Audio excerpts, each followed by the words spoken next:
suburban lifestyle dream that you will no longer be bothered or financially hurt by having low-income housing built in your neighborhood. Your housing prices will go up based on the market, and crime will go down. I have rescinded the Obama-Biden AFFH rule.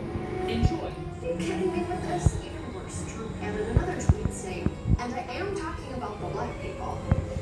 10 points motivates the minorities will ruin their neighborhoods is only half the strategy because cities, well, they are canceled. Today I'm announcing a surge of federal law enforcement into American communities plagued by violent crime. All over the world they're talking about Chicago. Afghanistan is a safe place by comparison. Welcome to chaos, coast to coast. Sex offenders are now put up in Manhattan hotels on the citizens' dime. No surprise, moving companies are breaking records in New York as people flee. Junkies now pleasure themselves on the once calm streets of the Upper West Side. Sex in the City is now pervs on your lawn. Strangely, skippers and both.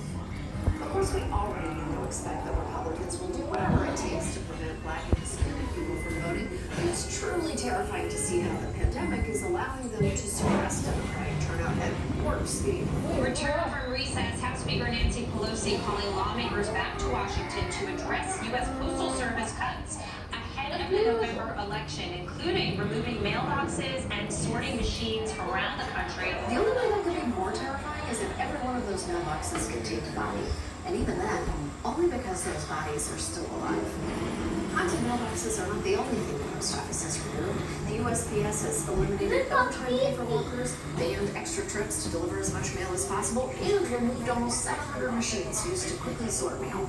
That's right, many distribution centers will now have to rely on by-hand sorting, which will certainly go great when someone has to decipher the address on a postcard written in cursive by a tiny left-handed print. Yesterday, amid public outcry, Postmaster General Louis DeJoy announced he's suspending these changes until after the election, but the damage has been done. And who can trust a man who looks like a Dr. Phil after photo? After what? Who knows?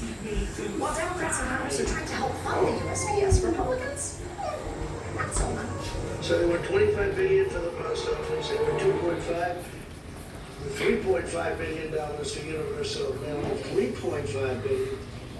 And the bill's not going to happen, so therefore they don't have the money to do the universal mail-in voting.